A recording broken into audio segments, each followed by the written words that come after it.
Dehradun police ने सड़क पर रैश ड्राइविंग, बाइक से स्टंट, ट्रिपल राइडिंग और उपद्रव करने वालों पर नकेल कसी है। इसी कड़ी में राजधानी में रायपुर थाना क्षेत्र के अंतर्गत 24 वाहनों को जब्त किया और 36 वाहनों का चालान कर कुल 20,000 रुपए का चालान वसूला।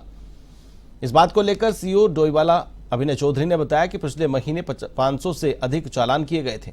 साथ ही उन्होंने कहा कि अपने नाबालिग बच्चों को वाहन चलाने को ना दें।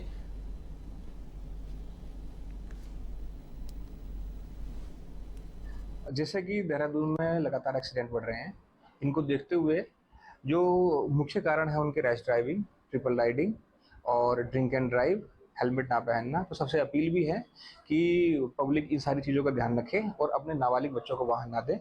उसी क्रम में रायपुर पुलिस द्वारा भी शाहजहारा रोड और मालदेवता पे लगातार चालानी कार्रवाई की गई, जिसमें कल भी जो है 24 वाहन सीज किए गए और विगत माह में भी 500 से अधिक चालान किए गए हैं। ये एक संयुक्त अभियान है जिसे परिवहन विभाग, ट्रैफिक पुलिस और सिविल पुलिस कर रही है।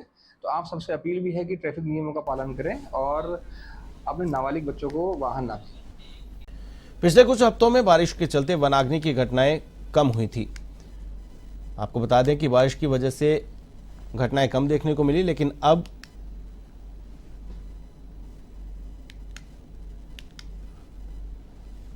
फिर से जंगलों में तापमान बढ़ने के बाद एक बार फिर वनाग्नि की घटनाएं देखने को मिल रही हैं। वहीं चार धाम यात्रा रूट पर भी वन क्षेत्र पड़ते हैं। ऐसे में वनाग्नि की घटनाओं को नियंत्रित करना और ज्यादा जरूरी हो जाता है। इसे लेकर उत्तराखंड वन विभाग के खौफ डॉक्टर धनंजय मोहन ने कहा कि हमारे 41 मोबाइल क्रू स्टेशन यात्रा रूटों पर लगे हैं, जो हर 20 किलोमीटर की दूरी पर तैनात है।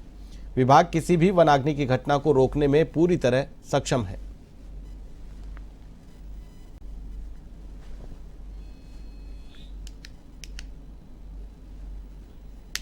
जो हमारी पुरानी टीमें थीं, 1400 जो हमारे क्रू स्टेशन हैं, 4000 जो हमारे फॉरेस्ट फायर वॉचर लगे हैं, ये सब जस के तस जैसे पहले थे वैसे ही अभी भी सजग हैं, क्योंकि हम किसी भी इवेंचुअलिटी के लिए तैयार हैं।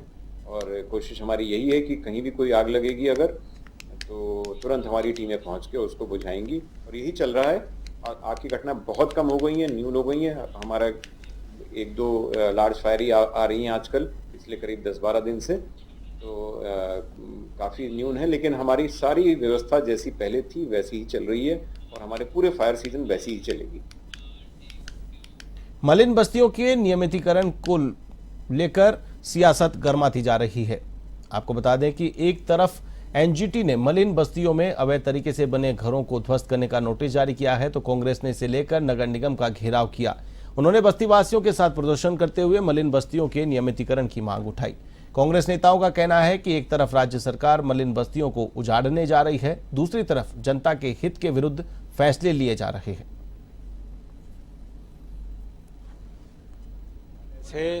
उत्तराखंड मलिन बस्ती विकास परिषद और महानगर कांग्रेस कमेटी देहरादून, हम लोगों ने आह्वान किया था।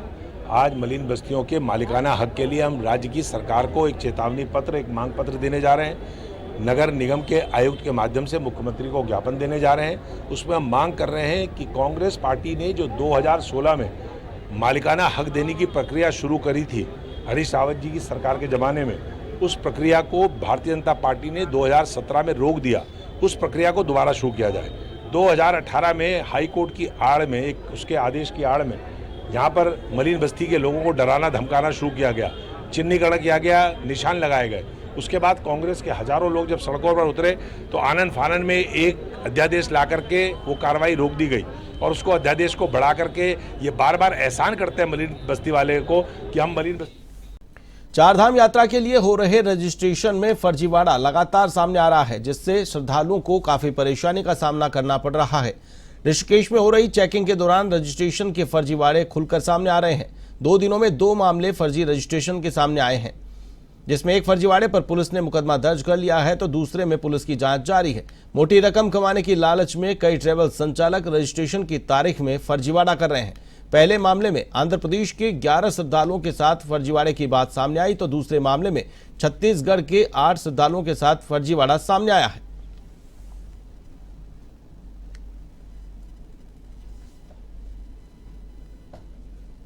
बाबा के दर्शन करने आए थे और किसी को भी अच्छा नहीं लगेगा कि दर्शन के बीच में हमें यहाँ आना पड़ रहा है। जो चीज़ जिस चीज़ के लिए प्रिपेयर होकर नहीं आए। कुछ लोग आस्था के साथ खिलवाड़ कर रहे हैं, बिल्कुल कर रहे हैं, और इसके लिए ना उनको बहुत टफ पनिशमेंट मिलना चाहिए।